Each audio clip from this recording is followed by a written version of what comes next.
Pásala bien. Continuamos con Pásala bien. Los niños no quieren hacer tareas. ¿Qué hacemos? Ese es nuestro tema, queridos amigos cristovidentes, y ya lo saben que ustedes se pueden comunicar con nosotros al 747-0710, opción 1, y a través de las líneas directas nacionales. Hoy con nuestra invitada. Y antes de ir a comerciales hablábamos nosotros de algo, Caro, y es precisamente la situación que se da en algunos hogares cuando el niño se niega a responder a todas estas actividades escolares. Se convierte en la pelea, en el estrés y se cierran a poder hacer cualquier actividad, por muy sencilla que sea. Simplemente cuando el niño no quiere, no hay poder humano. ¿Qué podemos hacer nosotros los padres de familia? Porque también, tengo que decirlo, como padres de familia cometemos muchos errores. Bueno, sí, realmente teníamos que pensarnos primero las tareas, qué finalidad tiene una tarea, qué es la tarea o qué es actividad para casa. Y es cuando, bueno, nos preguntamos, bueno, qué finalidad tiene una tarea, para qué, cuál es el fin y qué métodos y estrategias debo optar, porque cuando como adulto responsable, padre de familia o acudiente en casa, digamos que cometemos error, de pronto es porque no tenemos el conocimiento, sino que en los afanes de la vida actuamos a lo que primero creemos que debe ser, y también por una historia digamos, de educación que ha ocurrido en nosotros. Así me educaron, así lo voy a hacer. Y recordemos que cuando nos educaron eran otras formas, y ahorita hay otra forma a nivel de aprendizaje, a nivel de comprensión, a nivel... Entonces, podríamos comenzar con entender primero el desarrollo del niño, cómo se desarrolla el ser humano. Pero perdóname, Sí. esto que tú acabas de mencionar es supremamente importante, porque tú dices, bueno, la finalidad de las tareas.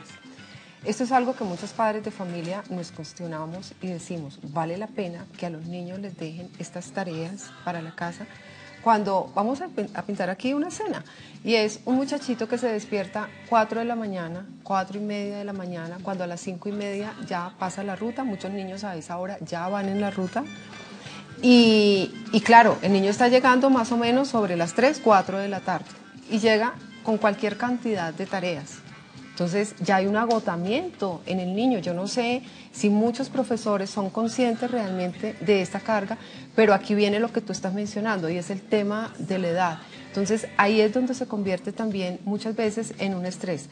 Claro, el niño está estresado porque tiene cansancio, porque tiene sueño.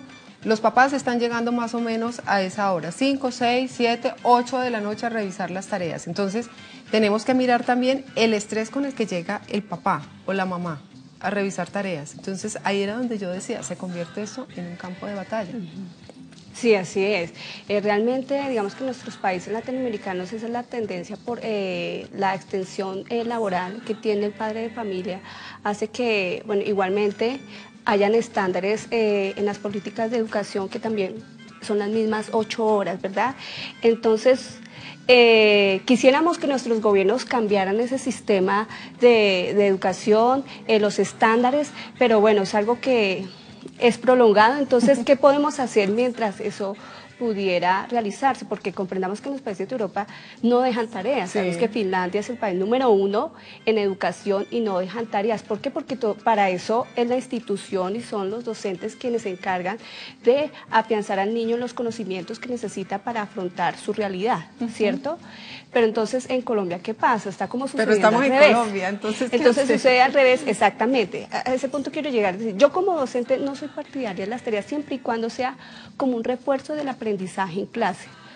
X tema de esta materia se enseñó, necesito que el niño me repase algo. Pero entonces ahí ya va la estrategia, no todo tiene que ser escrito, hay muchas estrategias a través del juego, a través de canciones. Entonces yo creo que el punto más que una tarea es una actividad como de refuerzo que debe ser menos de 20 minutos, no tiene que ser una tarea de 1 hora, porque hay muchas formas de aprender. Si uno aprende en el juego, si uno aprende en el acto, digamos las matemáticas se aprende contando, entonces si yo voy a un supermercado yo puedo utilizar el ambiente para aprender. Entonces, ¿qué hacer para que las tareas no sean una guerra? Sí. Entonces, para eso, pues, sí que podemos exponer un poquito el desarrollo, Claro, en cada etapa, y posterior, de acuerdo a cada edad, qué estrategias me funcionan para algunas áreas y para otras. Entonces, el niño, digamos, cuando está en edad preescolar, el ser humano aprende descubriendo. Yo descubro el mundo, yo nazco y lo descubro. Entonces necesito tocar y el descubrimiento es a través de los sentidos, a través de escuchar, de ver, de palpar, de sentir y de entender, ¿sí? Y ya vienen las dimensiones del desarrollo. Cuando yo estoy en las dimensiones que son el lenguaje, la comunicación, la parte social, esto lo aprendo a través de los sentidos. Entonces yo no me puedo sentar y creer que coger un elemento y escribir por determinado tiempo lo voy a aprender. Entonces partamos que eso digamos que no es lo único, pero no es, digamos, es una de las formas, pero no es ni la primera ni la única. En etapa preescolar es descubriendo. Yo no puedo pretender que el niño me aprenda las dimensiones, la densidad del agua, el volumen de un objeto en un dibujo que es plano, que tiene 2 dimensiones, cuando el volumen tiene 3 dimensiones. Entonces, digamos que es como manejar esa lógica con los niños. Entonces yo tengo que utilizar los elementos de mi casa. Si estamos aprendiendo alimentos, cómo son los alimentos, entonces con los niños se utilizan las preguntas ¿qué es?, ¿para qué es? ¿Y dónde lo encontramos? Y siempre se utilizan imágenes o elementos reales, porque así el niño desarrolla el lenguaje, porque bueno. Claro, perdóname, Carmen. Sí. Claro, así es más fácil también que los niños puedan comprender y sobre todo que no memoricen, ¿no?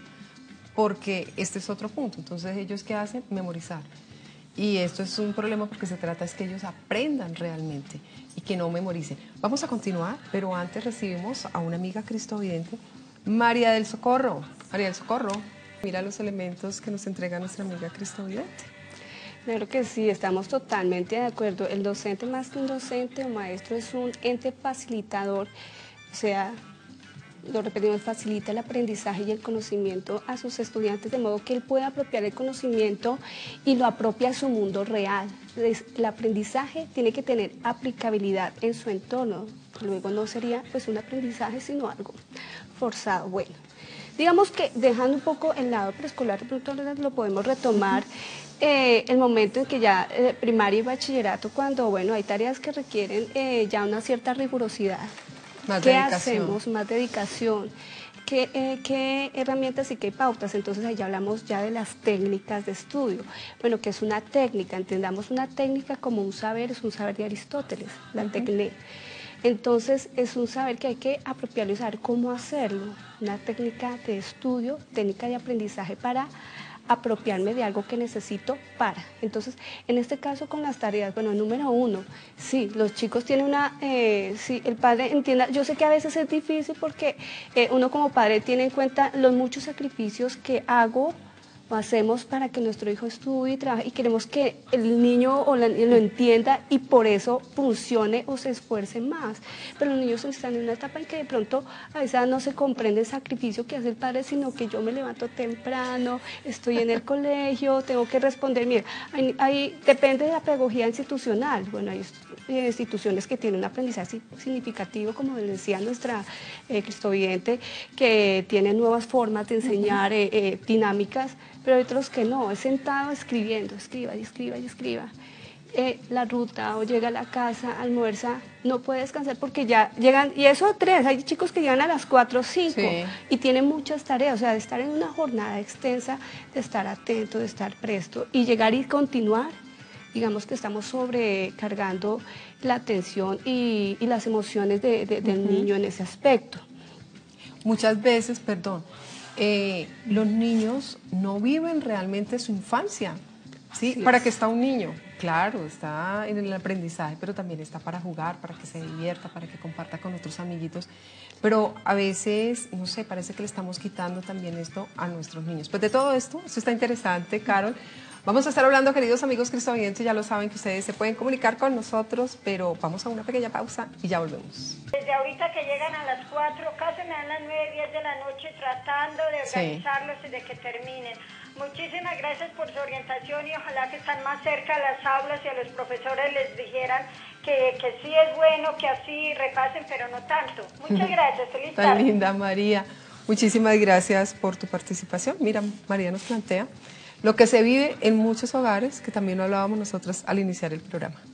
Sí, es real, y digamos que tenemos que partir de Las técnicas de estudio tanto en casa como en el colegio, bueno, ya cada institución sí debiera, en algunos de los colegios que yo laboré, había días para dejar actividades para determinadas tareas para que no hubiera cruce y pues hubiera ese golpe en el hogar, ¿verdad? Entonces, bueno, ya depende de la institución, pero en casa, bueno, ya tengo la situación, tengo tareas, ya está en X colegio, no lo puedo cambiar de colegio, no puedo, ya tengo que tener una estrategia. ¿Qué voy a hacer? Porque hay varias reacciones. Mi hijo llora. Cuando el niño no quiere hacer algo, él lo puede manifestar de forma físicamente, emocionalmente, llora, o de pronto es grosero, o de pronto somatiza estados de salud, me duele la cabeza, me duele el estómago. Entonces se genera toda una sintomatología alrededor de las tareas. Entonces, como padre, ¿qué podemos hacer para no siempre estar ni en pelea con los hijos? Y como nos lo decía la Cristovidente, Sí. de que el otro día el niño llega al colegio aburridísimo, ¿para qué estudio? Y comienza ya, es una afectación emocional. Entonces, ¿qué estrategias? ¿Qué adoptamos? ¿Qué hacer?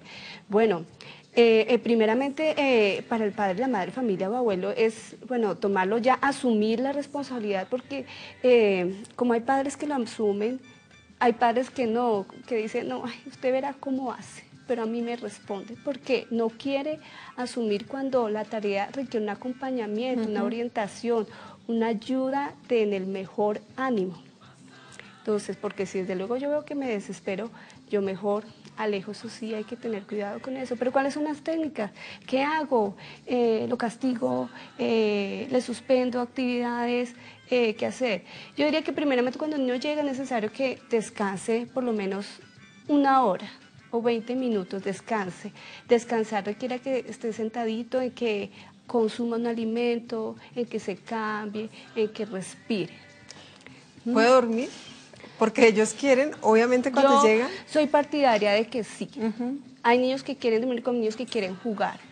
Si yo requiero un tiempo prolongado de 2 o 3 horas para hacer tareas de pronto muy largas, ya en bachillerato o primaria, ya como cuarto, quinto, lo más conveniente es que el niño antes de tener, porque es un tiempo prolongado de atención que va a requerir de que todos sus sentidos estén dispuestos a hacerlo, entonces antes yo necesito que desfogue energía o que descanse, porque no todos los organismos, todas las mentalidades son iguales. Pero yo aprendo a conocer a mi hijo desde que nace y yo ya sé, no, a ella le gusta jugar con sus muñecas, yo dejo que juegue con sus muñecas.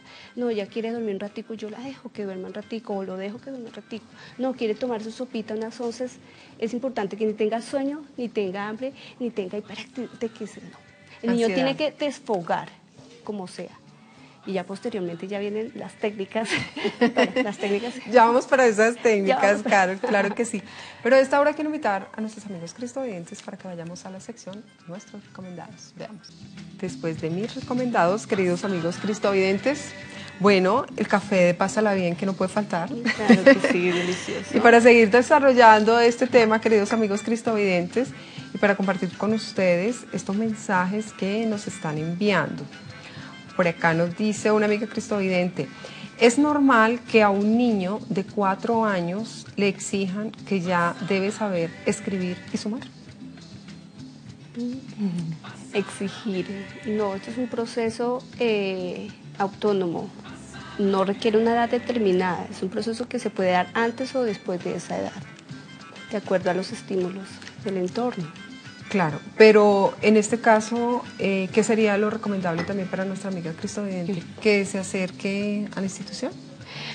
A los 4 años, digamos que es el proceso para la iniciación de la lectoescritura, pero no es un proceso que ya culmina ahí, es decir, que tiene que haber aprendido, no. Es un proceso, esto es un tema también bien importante.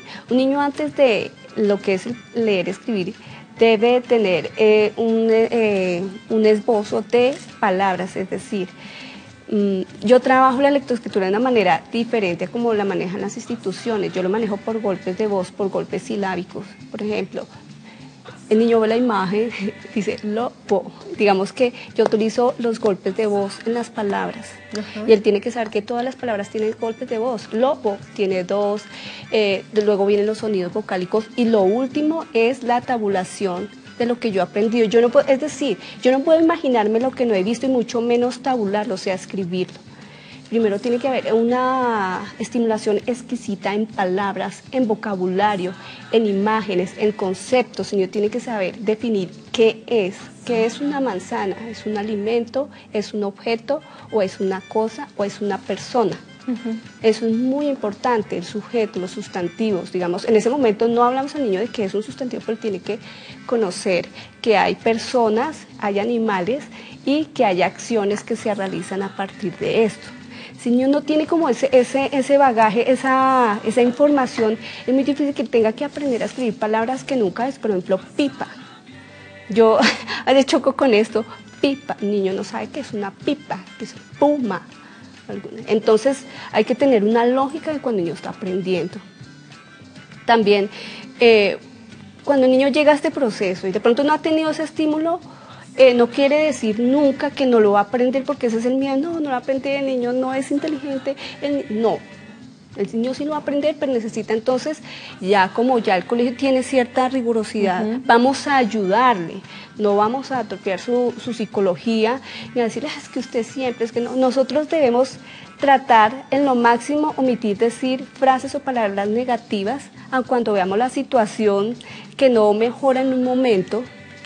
Debemos como evitar hacer ese tipo, sino siempre ser muy positivos. Muy bien, lo estás haciendo, lo estás logrando.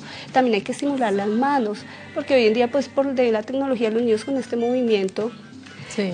No hay pasamanos, no hay carretilla, no hay lanzamiento de balón. Entonces a veces los niños tienen dificultad de tomar el lápiz y por lo menos de hacer el movimiento de la escritura. O sea, todo tiene una lógica y un sentido. Es que tiene que aprender y no, todo tiene una estrategia. Por eso hay que, si la madre siente que el niño tiene, no es que tenga una dificultad, necesita un poco más de esfuerzo, sí. Dedicarse un poquito más, pero de ser lógicos. Que se le dificulta al niño, no es que no comprende el lenguaje escrito, no comprende las vocales, no encuentra la lógica entre sonido y objeto. Entonces hay que hacer un trabajo aparte, pero esto no quiere decir que no lo pueda lograr y que no, él lo puede lograr, pero necesita que de tu disposición, de tu buena energía, tu buen ánimo. En mi hijo, yo lo voy a lograr, yo lo puedo hacer. La mamá de Albert Einstein lo hizo, pese a que en el colegio le dijeron, no sé si conocemos la historia, mire, este es su hijo de verdad.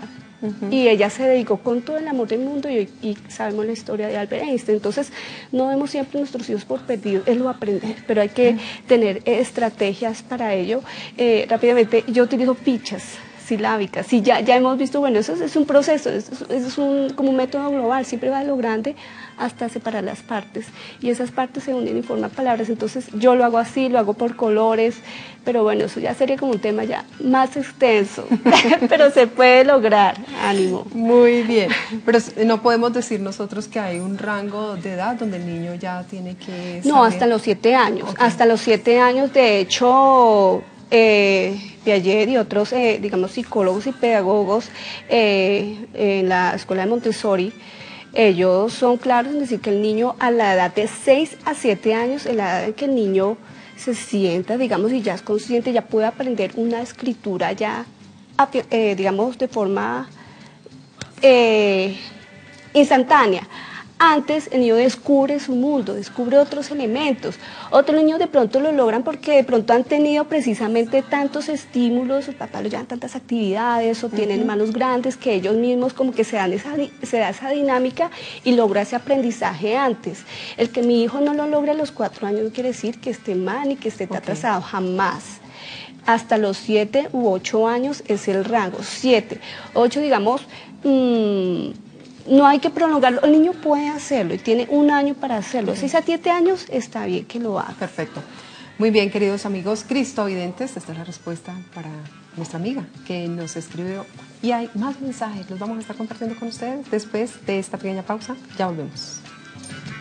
Por acá nos dicen, buenas tardes, señora Doris, muy bonito programa. A mi hijo siempre le gusta visualizar, palpar, pero no le gusta escribir. Me saca 1000 disculpas. ¿Y cómo incentivarlo? Él está en grado 0. Le preguntamos a nuestra especialista el día de hoy. A ver, Carlos. Sí, realmente esto es una situación completamente normal a la edad que un niño no quiera escribir, porque un niño quiere siempre estar jugando y en torno a las dinámicas, pero Sí. entonces nuestras instituciones a veces exigen que el niño tiene que estar en una postura sentado escribiendo. Recordemos que la escritura, el acto de escribir y anotar sobre un papel o un cuaderno es cuando yo necesito tabular o guardar una información que necesito recordarla luego. Un niño de 3 o 4 años necesita almacenar una información y recordarla luego. No. Un niño a esa edad está para aprender todos los estímulos de su ambiente, porque solo en ese momento, cuando yo sé para qué son las cosas, tengo un desarrollo cognitivo de pensamiento, de hacer análisis mentales. Si aquí tengo 2 manzanas, me regalan 3, o tengo más manzanas, más que, menos que. Hay que aprender nociones, grande, arriba, abajo, derecha, izquierda, y esto no se aprende escribiendo. El niño no va a leer, arriba significa que, y luego el niño va a leer para recordarlo. Esto es un aprendizaje que se aprende en el acto. Por eso, y grandes teóricos, digamos que pedagogos y psicólogos en la historia nos lo han dicho. Tabular la información, que es el acto de escribir, es a los 6 años. A los 5, de 0 a 5 años, el niño está para que descubra su mundo. Desde luego se van dando nociones, va aprendiendo ya lo que es el aspecto motriz, porque todo es cognitivo, todo es en el lenguaje, todo es social. El niño aprende sobre todo su higiene, de cómo alimentarse. Es más importante las horas de alimentación, las horas de autocuidado, y de aprender a cuidar de sí mismo, a vestirse, a socializar con los otros niños, a pedir perdón, a hablar, a dialogar. Posteriormente, tabula esa información que ya a los 6 años ya un niño ya sabe de qué se trata el mundo, ya sabe relacionarse, ya sabe nociones matemáticas. Ay, mira, tú dejaste 2 lápices, o mi papá el carro tiene 4 llantas y se pinchó una, o sea que le funcionan 3. El niño tiene que hacer razonamiento lógico, eso es lo que aprende. Ese es el primer aprendizaje posteriormente. Entonces, no nos asustemos porque el niño no quiere escribir. Desde luego sí hay que ayudarle. ¿Y cómo le ayudamos? Con greda. Necesitamos, porque no tiene fuerza, y el niño lo que le cansa es que el dolor, cuando empieza a escribir, le duele su mano, porque está aprendiendo. A uno cuando está aprendiendo algo, ay, eso es como un dolor, como un no quiero, pero entonces le ayudamos, no lo regañamos, plastilina, greda, barro, masas, y activamos los músculos de la mano para que el niño suelte la manito y ya no tenga como ese rechazo a escribir, que coloree, que pinte, que juegue con pinturas, y de esta manera facilitamos, porque a veces no es porque no lo quiera aprender y hacer, sino porque sus manitos, que tiene que ver con la motricidad, viene la escritura, les falta afianzamiento. Entonces es simplemente eso, el gallo, el manejo de pinzas, granitos, que de un granito lo guarde en un recipiente, vaya pasando granitos y fortalezca esto. Cuando el niño fortalece esta parte, motricidad fina de sus dedos, comenzará a afianzar como esa fuerza y escribir allá con mayor. Pero mira, Carol, que muchas veces cuando dejan este tipo de actividades, los padres de familia no saben para qué es. Y con qué realmente intención se envía. Por ejemplo, cuando tú hablas de los deditos, y es el tema de los papelitos, ¿no? De hacer rollitos con el papel. Y sí, eso es cansón. Sí, imagínate que los odontólogos, ellos tienen un tipo de formación en eso, porque cuando ellos tienen que manejar ciertos elementos quirúrgicos finos y la mano como que no, entonces ellos tienen que regresar al preescolar, retomar esas actividades. Por eso a veces, pero la profe, hacer bolitas, bueno, obviamente no vamos a enviar una figura grande y llenar toda la figura, no, cosas pequeñas, de acuerdo a la edad del niño, de acuerdo a lo que él tiene que aprender.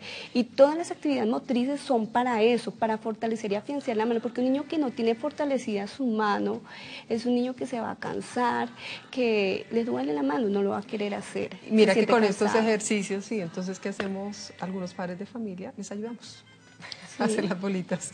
Quehaceres del hogar, todo sirve, los granitos de la cocina, el frijolito, toda la lenteja. Eso sí, bueno, hay que aclarar que para hacer actividades, digamos, no es adecuado utilizar alimentos en las tareas de los hijos.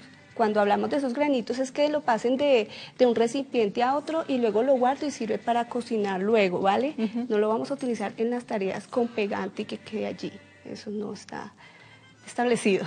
No se puede Es hacer. una norma, sí, eso es una normatividad Ok. ecológica. Bueno, muy bien. Tenemos otro mensaje, por acá nos dice, quiero pedir un favor, es que tengo una nieta, tiene 9 años, cursa tercero de primaria y es muy distraída. ¿Qué actitud, por favor, me ayuda? Sí. Bueno, la distracción, definamos distracción, es que le cuesta estar atenta a una información por mínimo 20 minutos. Entonces, en este orden de ideas, ¿qué podemos hacer? Bueno, hay muchos factores, hay que analizar, digamos Sí. que los casos no son iguales. Decíamos que niños que están toda una jornada en su institución, depende de las materias que tuvieron ese día y depende del grado en que esté, llega a su casa y tiene que seguir con la misma tónica. Por supuesto que algunos niños de pronto ya eso va con su ser, tiene como esa facilidad para seguir la dinámica, como hay otros que no queriendo, que no tengan ni la inteligencia ni la comprensión. Entonces, en este caso, este tipo de chicos, niñas o niños, hay que ayudarles. Como entonces, ahí vienen, hay técnicas de estudio y también terapia ocupacional, pero a veces, bueno, dependiendo de nuestros recursos, dicen, no, la verdad, no me alcanza, no puedo pagar un terapista ocupacional, pero sí podemos hacer actividades en casa. A un niño después de los 3, 5 años puede aprender rutinas. Las rutinas son supremamente importantes en los hábitos. Es como un itinerario de cómo manejo mi día a día. A esta hora me levanto, a esta hora hago esto. Y un niño siempre debe tener pautas y en su casa o en su cuarto todo deben haber, así vivamos en condiciones muy vulnerables, deben haber cajitas o donde coloco las cosas. ¿Dónde van los zapatos en este espacio? ¿Dónde va la ropa? ¿Dónde va? Porque de ahí parte todo, la organización y la estructuración.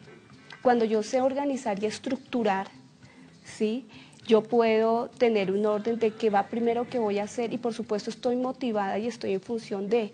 Cuando no tengo una estructuración mental, primero de mi espacio, posteriormente de un cuaderno, de unas actividades, no la voy a tener. Entonces, digamos que con este tipo de chicos, bueno, vamos a ver cómo maneja, cómo tiene su cuarto. No, es que nos ha pasado, no, es que es muy desordenado, no, es que come a esta hora no quiere comer. Entonces, con los chicos hay que establecer rutinas que gústenos o no, hay que hacerlo. Esto facilita primero la organización de su vida y de sus actividades. Posteriormente ya vienen, bueno, las técnicas de estudio que más Sí. ahorita o más tarde lo abordamos. Pero con respecto a las chicas sanitarias... Perdóname, bueno, es que creo que esto se va para una segunda parte. es un tema extenso porque Sí. no, técnicas de estudios, bueno, las hay, pero entonces nosotros sabemos que en la realidad hay cosas que son aplicables, hay cosas que no son aplicables de acuerdo a nuestro hijo. Y no queriendo decir, es que era hiperactivo, yo creo que esa palabra hiperactivo yo le hago una X. No, un niño es un niño, un adolescente es no podemos pretender que una persona esté estática porque eso no es posible. Nosotros somos movimiento, ¿sí? Y el movimiento es aprendizaje. Y más un niño. Los niños aprenden a través de la música, a través del canto, a través del ejercicio. En Japón, digamos que las rutinas más fuertes son con la gimnasia, ¿sí? Y en Rusia. Ellos son número 1 en deportes olímpicos porque desarrollan disciplina, porque desarrollan rutinas de organización. A esta hora entreno, tengo que hacer tantos ejercicios, tengo que ejercitar. Entonces, nosotros en Colombia, digamos que, y ya lo han dicho, Kenji Díaz, digamos que es uno de los máximos exponentes de la disciplina y la organización. Y eso es lo que a veces nosotros no queremos. Nosotros nos queremos que nos den una fórmula mágica.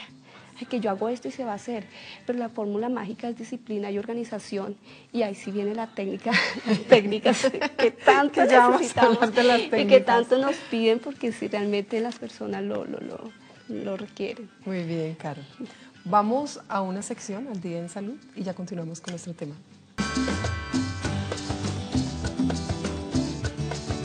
Pásala bien, Continuamos con pásala bien. Claro que sí, queridos amigos cristovidentes, continuamos aquí en Pásala Bien.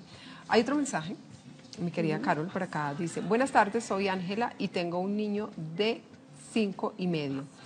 Él hace el nombre bien, pero el problema es que escribe muy grande y le borro para que lo haga mejor, pero esto me saca de casillas. ¿Qué hago? Bueno, volvemos a lo que yo he tratado de, como he sido repetitiva en esto, como es un aprendizaje que se está afianzando, ¿cierto? Entonces no vamos a pretender que ya lo haga completamente redondo dentro del renglón y los parámetros que uno considera que es lo correcto. Sí. ¿Mm? Cuando no es como cuando tú estás aprendiendo a cocinar, el primer arroz no te va a quedar rico, no te va a quedar esponjoso, no. Esto es un aprendizaje que se va afianzando y se va logrando hasta que llega. Entonces, ¿qué hacemos para ello? Bueno, sí, tú le borras, pero entonces borrar tanto una actividad que hace un niño es frustrarlo. Es como cuando, vuelvo y te digo, tú haces tu almuerzo y constantemente diga te quedó horrible, te quedó no, cuando sabes que cada día vas mejorando, hoy te quedó más rico. Yo siempre pienso que la motivación, la buena actitud, pese a que la situación a veces de pronto no está para ello, pero es importante hacer un esfuerzo y ser muy positivo, sobre todo cuando un niño pequeño está aprendiendo un proceso, sea de lectoescritura, sea corporal, sea el aprendizaje, esto. Y en el caso de ese chiquitín que está, bueno, escribiendo su nombre y bueno, y otro tipo de, bueno, que hacen parte de la escritura, es afianzar también, desarrollar la coordinación visomanual, ¿sí? Y esto lo hacemos a través de actividades donde requiere nuestra mano, nuestra vista y nuestra mano, lo que es el lanzamiento de balones o la organización de fichas, el lugar. Por ejemplo, el ajedrez sirve mucho para esto, el dominó, los juegos de mesas influyen mucho en este tipo de aprendizaje. No solo aprende el aspecto matemático, el aspecto analítico, las habilidades cognitivas y por supuesto el lenguaje, porque entra en una negociación y una lectura, o sea, aquí se aprenden muchas cosas, pero en la precisión de la escritura es el movimiento de objetos pequeños o grandes, pero que sean actividades que sean solo para ello. Porque yo puedo hacer muchas actividades para muchas cosas, pero si yo quiero que él fortalezca la coordinación visomanual, tengo que desarrollar actividades, ayudarle para que lo logre. Entonces, son ese tipo de actividades, volvemos a los granitos de la cocina, volvemos al lazo, volvemos a correr objetos, las fichas, el Lego, es uno de los juegos que fortalece este aprendizaje para que el niño vaya graduando. Lo mismo colorear, pintar, la parte artística. Y es cuestión de práctica, ¿verdad? De práctica, sí, la manito hasta que se va soltando. Eso y para eso están los cuadernos de caligrafía. Igualmente, también. Yo no soy muy amiga. ¿No? ¿De esos cuadernos? No son mal, no. Pero digamos que ya es para cuando ya, digamos como 8 años, un niño ya primero, segundo, donde ya comprendo una frase, una palabra, ya atiendo a un dictado. Ahí es cuando ya, bueno, ya logramos que lleve una línea, ya logramos que tenga una comprensión de lo que escribe, un análisis. Ya necesitamos... Para un niño de 5 años, no. Okay. Un niño, yo lo veo prematuro, no sé, bueno, respeto mucho la opinión de los demás docentes en el tema, pero yo personalmente a los 5 años, no. Porque el niño está aprendiendo, es como cuando tú vas al gimnasio, yo no pretender que ya yo hago no. Eso es un proceso ya, cuando, o sea, tú tienes todo tiene un pre, por eso es preescolar, es que no hemos entendido, es un pre, ¿sí? Entonces una preparación, entonces no puedo pretender que ya, antes de llegar a primaria yo ya, no, tengo que dar los aspectos, tengo que manejar otro tipo de conocimientos fundamentales ya para lo que son las áreas básicas. Ahí sí ya entra como a perfeccionar, bueno, ya ahora sí necesitamos que lleves un orden, necesitamos que haga esto, es como todo, es como el canto, es como mucho, tú llegas con una preparación y ya se encargan de pulirte, y la primaria es para pulir, el preescolar es para eso, los primeros pasos, las primeras Muy bien, cositas. Caro. Muy bien, y a esta hora, queridos amigos cristovidentes, llegan tutoriales de vida, veamos.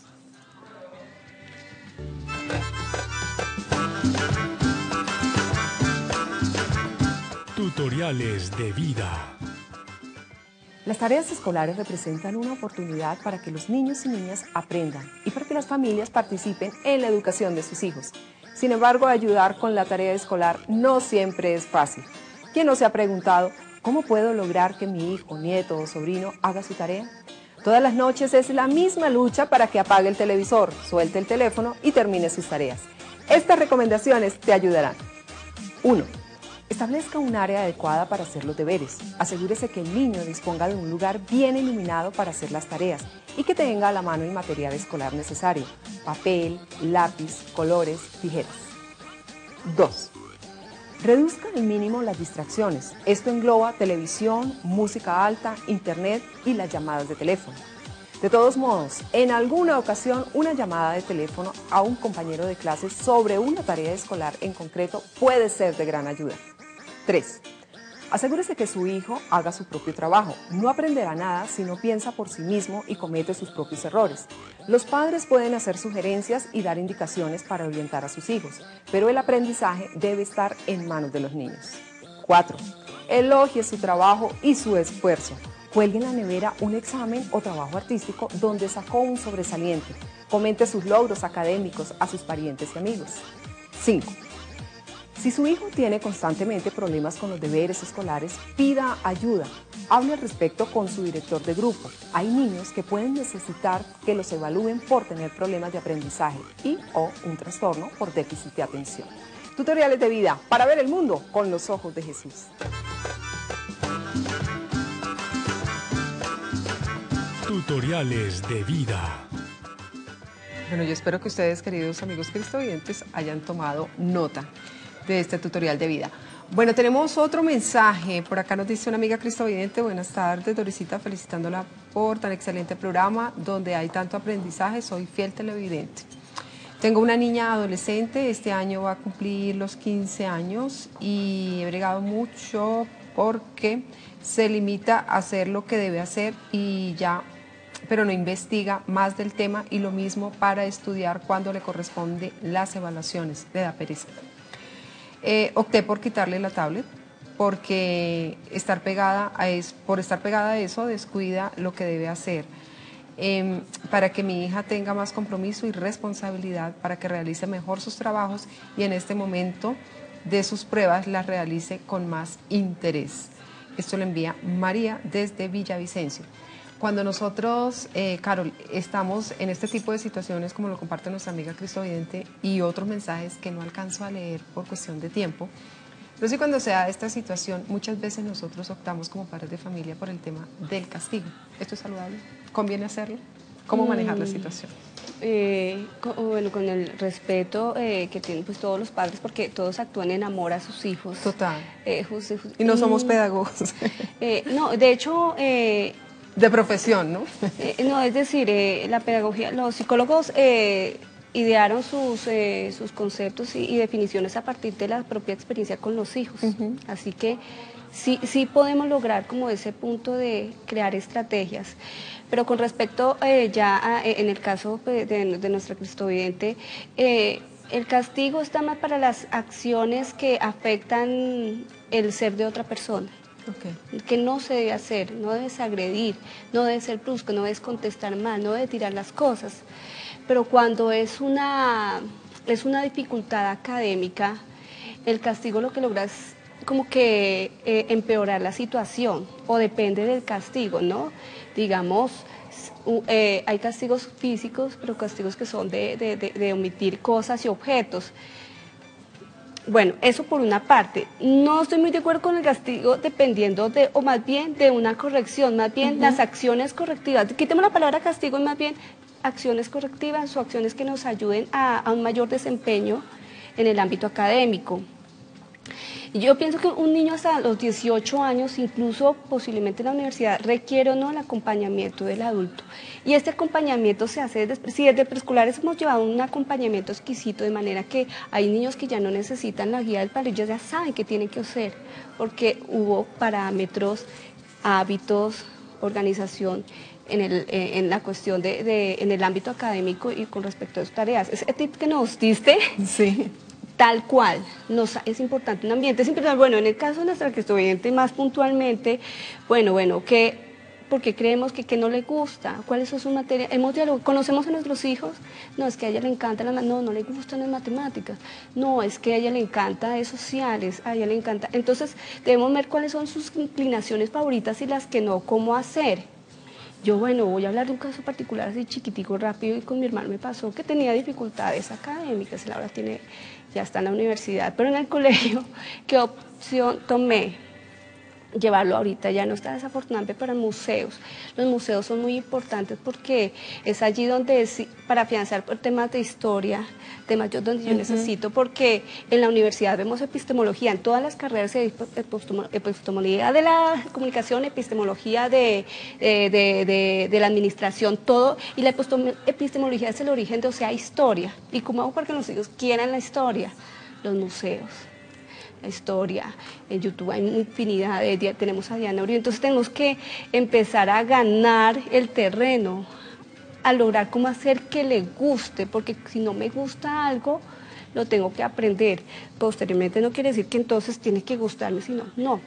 Es decir, además del tips que nos dieron de un ambiente, una mesa, un lugar iluminado, todo organizado, los colores en vasitos, mejor que en cartuchera, la cartuchera es para cargarla, pero en mi mesa son vasos para que él pueda sacar y no, entonces yo los saco todos y entonces es un reguero, pero yo necesito, no, todo debe estar en vasitos. Pero es importante que aprendamos, sintetizando, a conocer a nuestra hija y crearle, hacer negociaciones. Bueno, ¿qué te gusta? Bueno, vamos a hacer lo siguiente. El acompañamiento es importante. El acompañamiento, es decir, cuál es la actividad que vamos a hacer, que nos preguntan. Mira, ella dice que no indaga más. Pues buscarle interés, el tema es X, pero mira lo que pasó en la historia, y mira lo que pasa, y muy seguramente ella va a querer investigar, y cuando tenga la tablet que tú dices que pierde tiempo, seguramente va a investigar, y decir, ay, bueno, tan a través chévere. de la tablet, claro. Entonces, no sé. Muy bien, Carol. Bueno, ya se nos está agotando pues, el tiempo, pero alcanzamos a recibir una última llamada desde la ciudad de Cúcuta. Luz, Dios te bendiga. Hola Doris, buenas tardes. Buenas tardes, ¿cómo estás? Luz Marina desde Cúcuta. Sí, no, bienvenida. Ya nos habíamos visto aquí, nos vimos en el parque recreacional. Mire, Doris, mi problema es que tengo un ahijadito que está en mi casa y tiene 16 años. Sí. Por su déficit de atención, pues yo lo llevé a muchas terapias. Pero lo que me pasó fue que ya está haciendo primero bachillerato, pero va perdiendo 4 materias. Y él es muy, como lo que acaban de decirte las señoras, pues distraído, se va para otro lado, piensa, o sea, de otro lado es que está haciendo una cosa y se imagina otra. Se acuesta en el piso, lee cuadernos, entonces yo no sé, pues uno le llama la atención y uno quiere que se organice bien, que sea un niño bien, pero ya se pone de mal genio, le da rabia. Claro que sí. Muy bien, Luz Marina, muchísimas gracias por tu participación. Sí, bueno, realmente es una situación muy presente en algunos adolescentes, digamos que no en todos. Entonces, puntualmente, yo que recomendaría cuando hay este tipo de dificultades, vuelvo e insisto, el acompañamiento tiene que ser. La estrategia que muchas veces he trabajado con los padres y si funciona porque funciona, es bueno, yo establezco en una hoja unos acuerdos con mi hijo, bueno, ¿cuántas materias perdimos? Bueno, fueron estas. Hablar con los docentes, ahí la mamá tiene que ir, o el padre o el acudiente con el docente que necesita mi hijo, para no es que él no entiende este tema, o necesito que haga un trabajo escrito, o que haga una maqueta, no sé, el docente va a pretender unas actividades para que el estudiante pues recupere o fortalezca. Entonces, anotar en esta materia qué necesito, en esta materia qué necesito, y darse la tarea con el hijo. Muchas veces si algún hijo no sabe, le piden un trabajo escrito, pero aunque tenemos la tecnología, el chico no sabe qué es una introducción, entonces es un momento para tener una introducción, se trata de qué va a tratar el tema y todo. Entonces, esas herramientas. Una vez, listo, hacer la actividad con él, no es que usted verá qué hace, mire, por favor, no más, usted verá qué hace, no. El padre, hasta que los 18 años y ya salga, por lo menos tiene que estar ahí, pero de manera positiva. Entonces, es una forma, es anotar, ¿sí?, que nos pidió el docente, que nos solicitó, ir a hacerlo con el hijo, explicarle, hay una maqueta, mira, chévere, jugar, verlo, poner música, porque es que la forma negativa sabemos que no funciona porque ya lo vemos, lo hemos visto y vemos los resultados, va perdiendo y continúan eso, yo ya he optado, ya lleva al psicólogo, nos ha pasado. Ok, Carol. Listo. Muy bien, se nos agotó el tiempo. Sí. Muchísimas gracias, Carol, por compartir con nosotros. ¿sí? Claro que sí. Que el Señor te bendiga y nos vemos entonces en el noticiero, porque para nuestros amigos cristovidentes este rostro pues es muy conocido aquí en el canal Cristovisión. Muy bien, queridos amigos, vamos a una sección bien importante, Palabra Sagrada.